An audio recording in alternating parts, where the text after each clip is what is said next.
Hi, I'm Brian with Clarke, and in this video, we'll be talking about the Leco 1800E OHV, which is approved by the World Health Organization.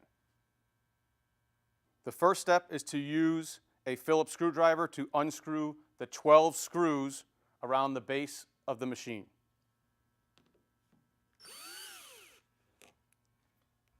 Now we're going to uncrate the machine, grab a partner, and take the top off.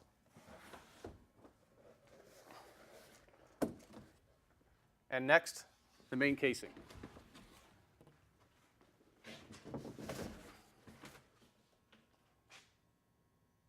The next part of the installation process is to remove the ULV from the shipping skid. In this part, you're going to remove all 4 bolts and washers from the skid. This way you can install it using the Z-base railed systems and mount it directly onto the truck. The next part of the installation process is to install the remote control. Here we're installing the 9-point pin connection, which can only be installed in one way, so please do not force your connection. When installing your 9-point pin connection, it is located between the engine and the blower. Do not force it in.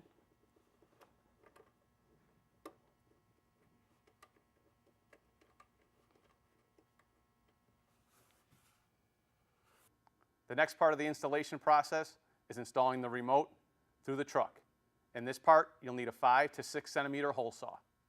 After you've drilled your hole in the back of the truck, feed your remote control cable through your hole, install it into your machine, then fill your hole with a rubber grommet so you don't shear your cable. This is your 45-liter fuel tank, which you have your gauge right here. And it's very important to make sure that you vent your fuel cap. Otherwise, your engine could stall. Here is your 57-liter chemical tank with a lockable and closable cap. Now, with a metering stick that doubles as a brace, which secures your tank to the machine. This is your 18 horsepower overhead valve Briggs & Stratton engine. Need to ensure that your key is in the on position for the in-cab remote control to work. Here you have your fuel filter for your gas line. This is where you're going to fill the oil in the engine. You'll need approximately 1 liter of oil. And this is your dipstick, which you will pull out to check your oil level. When performing maintenance on your engine, always refer to your owner's manual.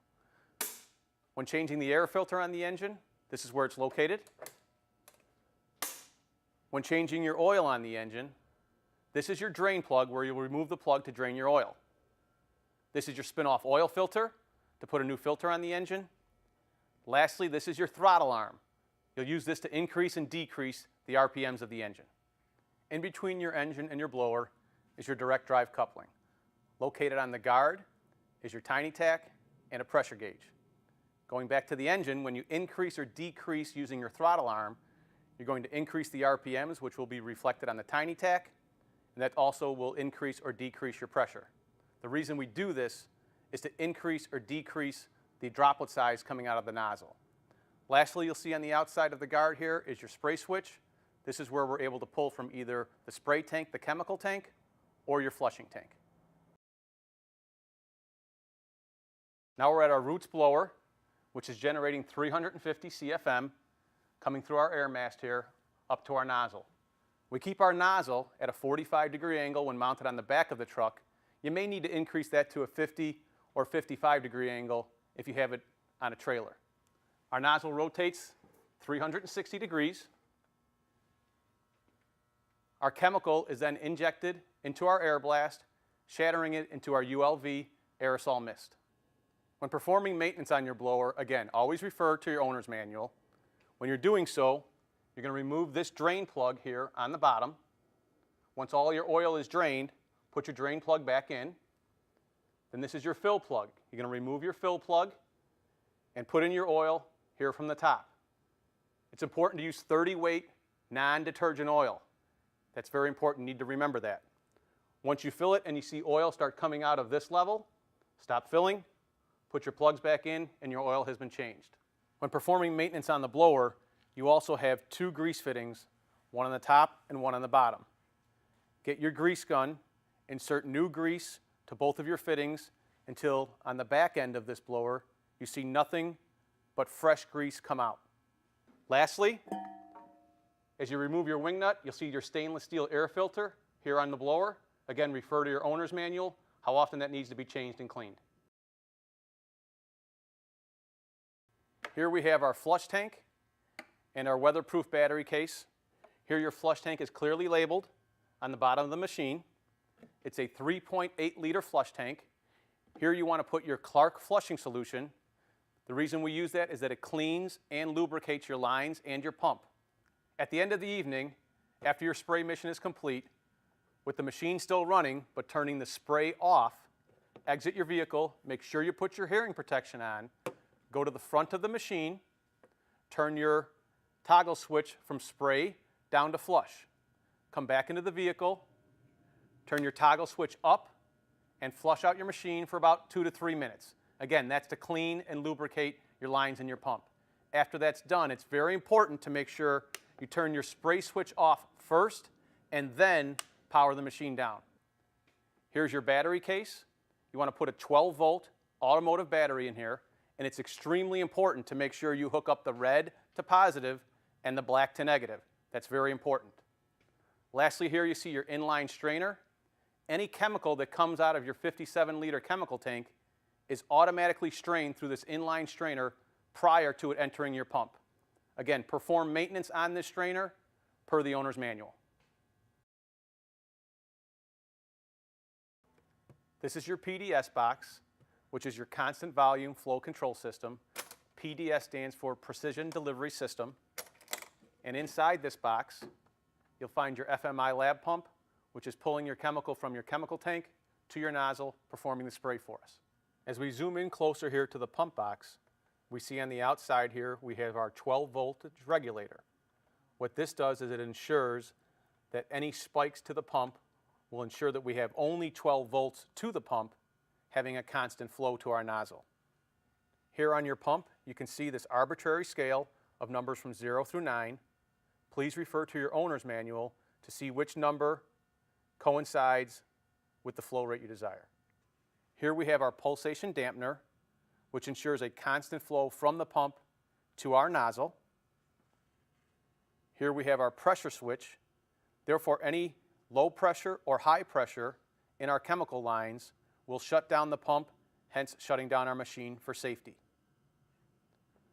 Lastly, in our pump here, when we want to increase or decrease the amount of chemical, the first thing we want to do is loosen our set screws. Then we come here to our black knob, and as we increase or decrease the stroke of our pump, that will increase or decrease our flow rate. Once we've reached our desired setting, you want to make sure you turn your set screws and lock your pump back in place. Here's some additional maintenance for your machine. If you find any corrosion on your battery, use some baking soda and a wire brush to clean those connections. With your chemical lines, you can see that they're very clear and white. Once these lines start to discolor and turn yellow and brown, they become brittle, and it's time to replace these chemical lines. After you've set your pump in your pump box, you need to come to the front of the machine and calibrate it to make sure that it's accurate. You need a receptacle to catch your chemical, and here we're going to use a 250 milliliter graduated cylinder that we're going to time for 1 minute to make sure that our pump is running accurate. To capture the chemical, we're going to come up here to the nozzle and disconnect our chemical line. Once our chemical line is disconnected, we're going to capture the chemical into our tank. Once all of our air bubbles are out, we'll come over here to our graduated cylinder, time our chemical for 1 minute to see if it's accurate. Now we're going to show you the actual calibration process.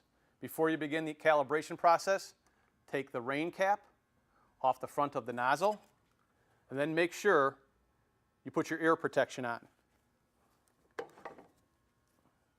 We're going to start the machine now.